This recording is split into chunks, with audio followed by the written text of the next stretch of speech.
नमस्कार दोस्तों, कैसे हैं आप लोग। आई होप आप लोग मस्त होंगे। मैं रूप मैथ बाई रूप सर यूट्यूब चैनल में आपका स्वागत करता हूं। एसएससी जीडी के लिए जो प्रैक्टिस सेट चल रहे थे उसमें एक मैथ का प्रैक्टिस सेट लेके यहाँ पर आ चुके हैं। ठीक है, बेहतरीन सा प्रैक्टिस सेट होने वाला है और ये हमारा 10 क्वेश्चंस का प्रैक्टिस सेट होता है। उसमें हम 10 क्वेश्चन सॉल्व करते हैं। ठीक है, तो चलिए आज के 10 क्वेश्चन मैथ के करते हैं सॉल्व। ठीक है, सबसे पहले हमारा क्वेश्चन है, कह रहा है कि यदि यदि 24 महिलाएं एक कार्य को 16 दिनों में कर सकती हैं तो उसी कार्य को 32 महिलाएं कितने दिनों में करेंगी। ठीक है, 24 महिलाएं 16 दिनों में करती हैं तो 32 महिलाएं पूछ रहा है कितने दिनों में कार्य करेंगी। ठीक है, तो सबसे पहली बात जो जो फॉर्मूला इसका होता है, अगर जैसे काम दिया हुआ है और लोग दिए हुए कितने लोग हैं और काम दिया हुआ है, डे दिए हुए हैं या हमारे घंटे दिए हुए हैं। ठीक है, तो उसको कौन से फॉर्मूले में रखें, क्योंकि एक फॉर्मूला तो चाहिए ना। तो इसको एक फॉर्मूला होता है M1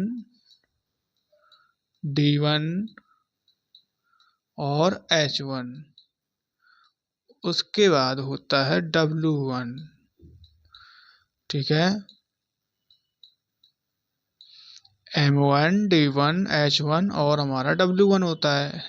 तो MDH, इसको MDH फॉर्मूला बोलते हैं। MDH में थाला देखा होगा ना, MDH फॉर्मूला। ठीक है, तो MDH अपॉन W, और यहाँ पर भी MDH upon W, MDH upon W। अब यहाँ पर 1 था तो यहाँ पर कितना यहाँ पर 2 हो जाएगा, 2 हो जाएगा, 2, और यहाँ पर भी 2। ठीक है, तो ये जो 1 होता है, जो 1 होता है वो हमारी पहली कंडीशन होती है, और जो ये 2 होता है वो हमारी दूसरी कंडीशन होती है। ठीक है, तो पहली कंडीशन में M जो होता है वो मैन को दर्शाता है। मैन मतलब आदमी। ठीक है, उसमें कोई भी हो सकता है, औरत, लड़कियां, बच्चे, बेसिकली पूछा जाए तो कितने लोग हैं। ठीक है, उसके बाद D मतलब डे होता है, H मतलब आवर होता है, घंटा, कितने घंटे काम हो रहा है, ID मतलब कितने कितने दिन हो रहा है काम, और W मतलब होता है वर्क, की काम क्या है। उसने पूछा बोला ना कि एक काम को, मतलब काम हमारा एक है, तो यहाँ पर तो एक ही है। ठीक है, तो ये तो खत्म, इसमें रखेंगे नहीं। तो अब इसमें देखो दिया क्या है, तो M दिया हुआ है, लोग दिए हुए हैं और डे दिए हुए हैं। तो पहले M1 रखो, कितना है 24, कह रहा है कि 24 है, इनटू डे कितना है 16, मतलब 24 जो महिलाएं हैं वो 16 दिनों में काम कर सकती हैं। अब इन इक्वल H आवर तो है नहीं, नहीं है, W1 एक ही है तो एक रखेंगे तो वो खत्म हो जाएगा। ठीक है, उसके बाद M2 मतलब कितने लोग, दोबारा दूसरी कंडीशन में तो 32 लोग हैं। अब दूसरी कंडीशन में कितने लोग काम कर रहे हैं, 32 लोग, इनटू अब डे डे पूछ रहा है कि हमसे कितने दिनों में काम खत्म होगा अगर 32 लोग काम करने लगे तो ये देखो 16 से काटो, यहाँ पर 2 आएगा, और 2 से जब इसको काटोगे 24 को तो ये हमारा 12 आएगा। ठीक है, तो जो हमारा आंसर बनेगा वो हमारा आंसर क्या बनेगा, आंसर हमारा क्या बनेगा, राइट आंसर 12 बनेगा। ठीक है, तो कौन सा ऑप्शन है, तो ये हमारा सी ऑप्शन है, तीसरा। तो तीसरा हमारा ऑप्शन जो है वो बिल्कुल राइट हो जाएगा। ठीक है, अगला क्वेश्चन देखते हैं।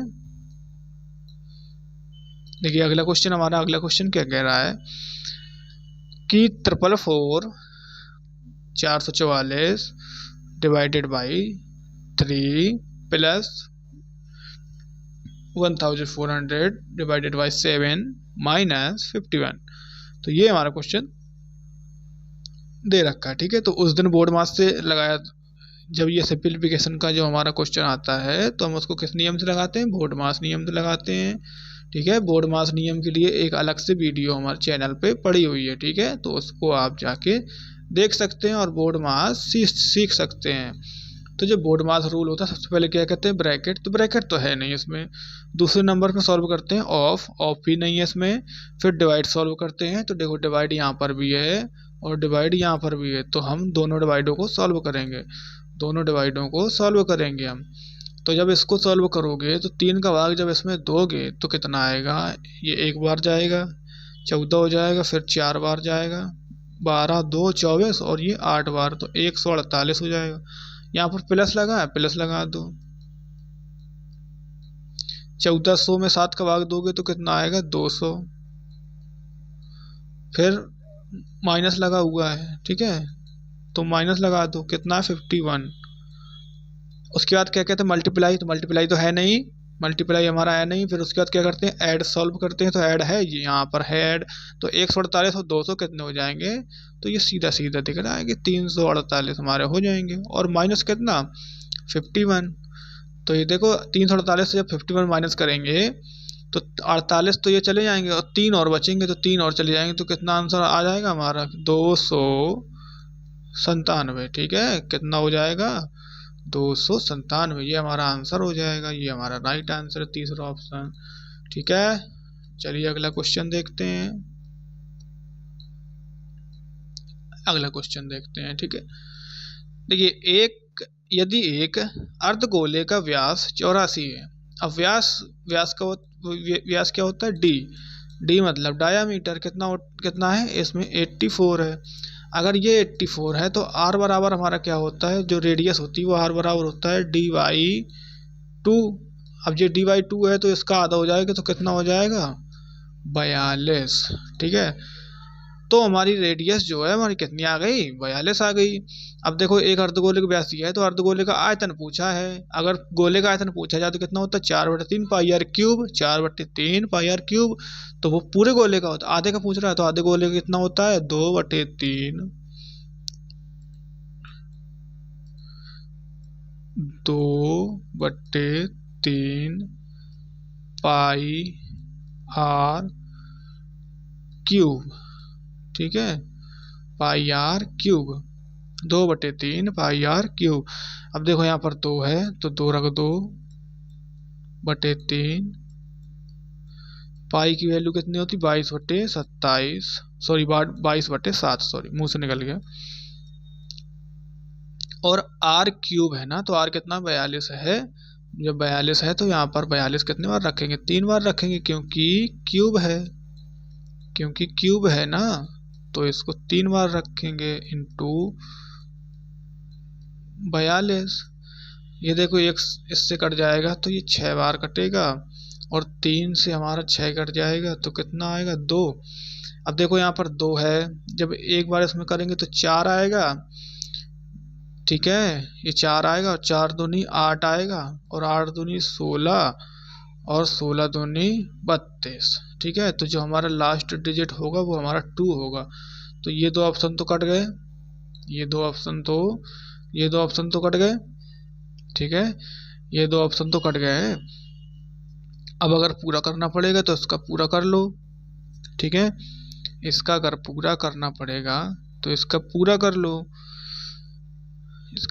लो, या फिर इसमें चेक कर लो कि इसमें देखो किसमें 22 का भाग जा रहा है या 11, किसमें 11 का भाग जा रहा है। जो इसमें 11 का भाग देंगे तो 1 4 44 1 1 1 2 22, इसमें तो जा रहा है, इसमें एक बार देंगे 5 4 8 7, इसमें नहीं जा रहा। देखो जब इनटू में 22 है, जब यहाँ पर इनटू में 22 है तो उसमें 11 का भाग तो जाएगा ही ना, संख्या में 11 का भाग तो जाएगा। तो लास्ट में दो ऑप्शन मिल रहे थे हमें, एक ये, लेकिन हमने चेक कर लिया कि किसमें 11 का भाग जा रहा है। तो ठीक है, तो ये केवल ऑप्शन है जिसमें 11 का भाग जा रहा है, तो ये हमारा राइट आंसर है, पहला ऑप्शन। ठीक है, पहला ऑप्शन हमारा राइट आंसर है। ठीक है, अगला क्वेश्चन,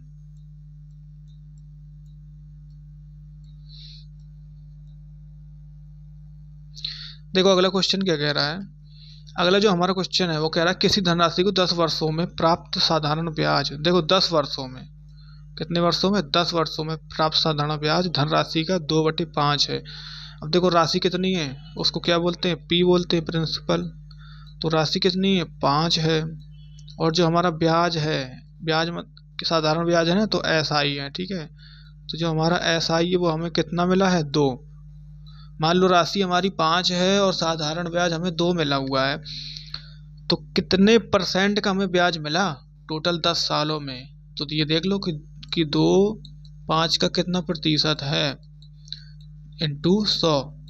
ठीक है, तो जब इसको काटेंगे तो ये 20 आएगा, तो ये हमारा निकल के आ गया कि क्या ये 40% ब्याज है। मतलब हमें 10 सालों में राशि का 40% ब्याज मिला। 10 सालों में राशि का 40% ब्याज मिला। तो अब साधारण ब्याज है, साधारण ब्याज तो एक साल में ऐसे ही बढ़ता है ना कि 1 2 3 4 5, ठीक है। तो वो एक एक एक साल बढ़ता है और उतनी जितना परसेंट होता है उतना ही बढ़ता है। तो 10 सालों में बढ़ा 40 हुआ है, 10 सालों में 40 हुआ है, तो जब एक साल में कितना होगा, तो इसको 10 से भाग दे देंगे तो कितना होगा, 4% बढ़ेगा एक साल में। एक साल में कितना परसेंट बढ़ेगा, 4%। तो ये 4 हमारा राइट आंसर हो गया, 4 हमारा राइट आंसर हो गया, ठीक है। अगला क्वेश्चन ये देखो, अगला क्वेश्चन कह रहा है कि L1 बराबर 243, L2 बराबर 729, तो पूछ रहा है L1 L2 से कितने प्रतिशत कम है।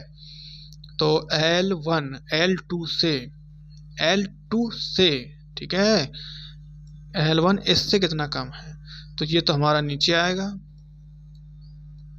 जिससे बोला जाए वो क्या आता है, नीचे आता है। और कितना कम है, तो 729 में से जब इसको घटाएंगे तो 9 में से 3 जाएंगे 6, ठीक है। उसके बाद 12 में से 4 चले जाएंगे 8, ठीक है। और यहाँ पर बच जाएगा 6, तो यहाँ पर 4 बचेगा। उस इंटू 100, अब परसेंट निकालना है तो 100 बताया था, जब भिन्न को परसेंटेज में बदलते हैं तो क्या करते हैं, 100 से गुणा करते हैं। यहाँ पर देखो 729, ये 9 का क्यूब है, ठीक है। ये अगर 9 का क्यूब है तो देखो 9 से कट जाएगा, कितनी बार कटेगा, 81 बार। और ये भी 9 से कट रहा है, 9 5 45 और 9 चौको 36। अब ये फिर से 9 से कट रहा है, 9 9 81 और फिर से 9 से कट रहा है 6।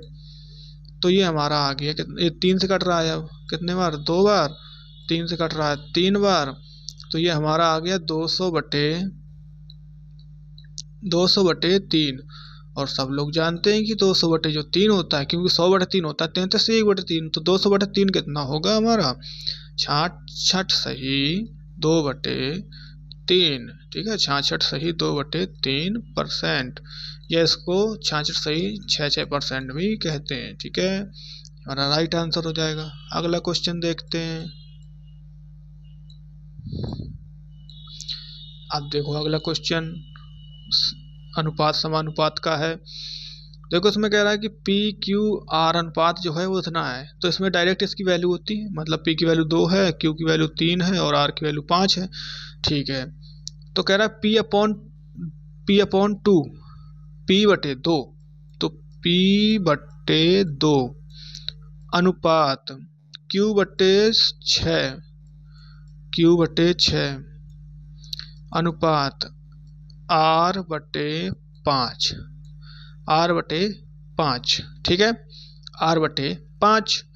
तो यहाँ पर देखो पी की वैल्यू रख दो, कितनी है, 2 है, तो 2 की वैल्यू जब रखेंगे तो 2 बटे 2 अनुपात क्यू की वैल्यू रख दो, कितनी है, 3 बटे 6, और जब आर की वैल्यू रखेंगे तो 5 बटे 5, ठीक है, इक्वल।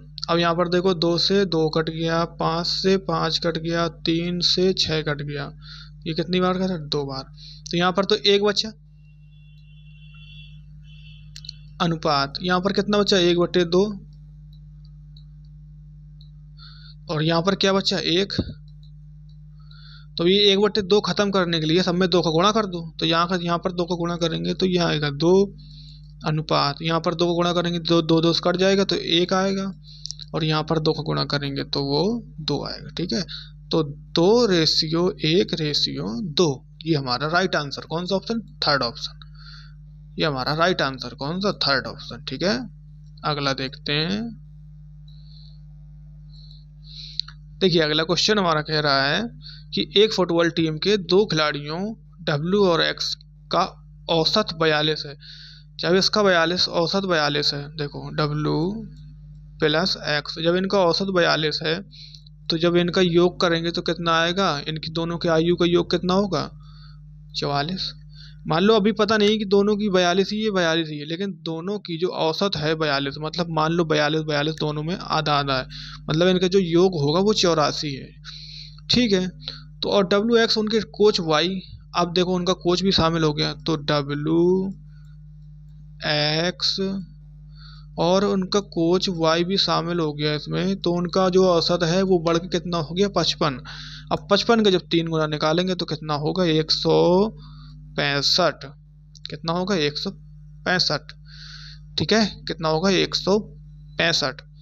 तो पूछ रहा है कोच का वजन कितना होगा, कोच का वजन कितना है। देखो W प्लस एक्स की वैल्यू ये है, ठीक है 84। तो W प्लस एक्स की वैल्यू 84 यहाँ पर रख दो, Y की वैल्यू आ जाएगी क्योंकि Y ही तो कोच है। जब यहाँ पर 84 रखेंगे प्लस Y बराबर 165, ठीक है, तो 84 इस तरफ आएगा तो y बराबर हमारा क्या हो जाएगा 8, 1 और 8, ठीक है 81 हमारा आंसर आ जाएगा। तो कोच का वजन कितना है 81 है। कौन सा ऑप्शन है ए ऑप्शन राइट हमारा, ए ऑप्शन हमारा राइट है। ठीक है, ए ऑप्शन कैसा है हमारा राइट है। चलिए नेक्स्ट देखते हैं। देखिए नेक्स्ट क्वेश्चन, देखिए नेक्स्ट क्वेश्चन हमारा कह रहा है कि एक मोबाइल 25% की हानि पर बेचा गया तो मोबाइल क्रय मूल्य और विक्रय मूल्य का अनुपात ज्ञात कीजिए। अब देखो एक मोबाइल है, मान लो वो 100 रुपए का था, कितने का था 100 रुपए का, ठीक है, उसको कितने पर बेचा 25% की हानि पर। अब 100 का था तो 100 में तो डायरेक्ट हो जाता है ना, तो 25% की हानि मतलब 75 का बेचा होगा और इन्हीं का अनुपात निकालना है।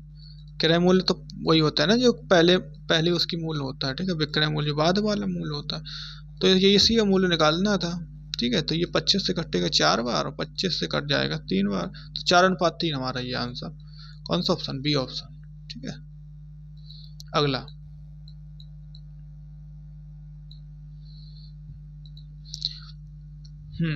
देखो एक साइकिल का मूल्य प्रत्येक वर्ष 10% की दर से घटता है, तो 3 वर्षों के अंत में इसका मूल्य इतना है, तो इसका क्रय मूल्य ज्ञात कीजिए। ठीक है, कोई दिक्कत नहीं है। मान लो इसका क्रय मूल्य कितना है x है। अब ये x है, अब देखो यहाँ पर ये 10% की दर से घटता है, तो लगातार घट रहा है, तीन साल तक घटा, ठीक है, 3 साल तक लगातार घटा। मान लो जैसे ये 10 है, ये 100 है, ठीक है। अब 10% इसका अगर पहले साल घट गया तो कितना बचा 90, कितना बचा 90।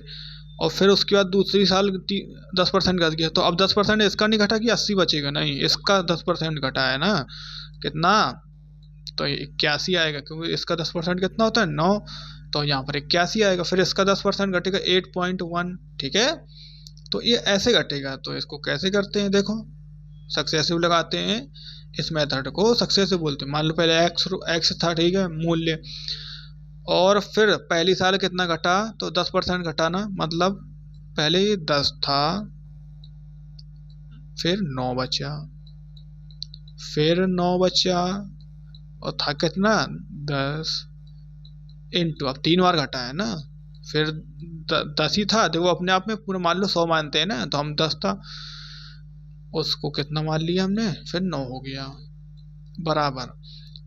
अब इतना जब हुआ तो उसके बाद कितना मूल्य हो गया 3 बार में, कितना हो गया, तो 10, 9, 35 इतना हो गया।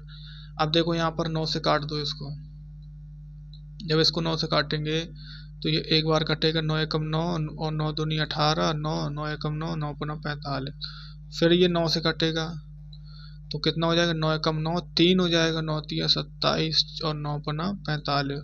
अब जब फिर ये 9 से कटेगा तो कितना आएगा हमारा 15 आएगा, ठीक है।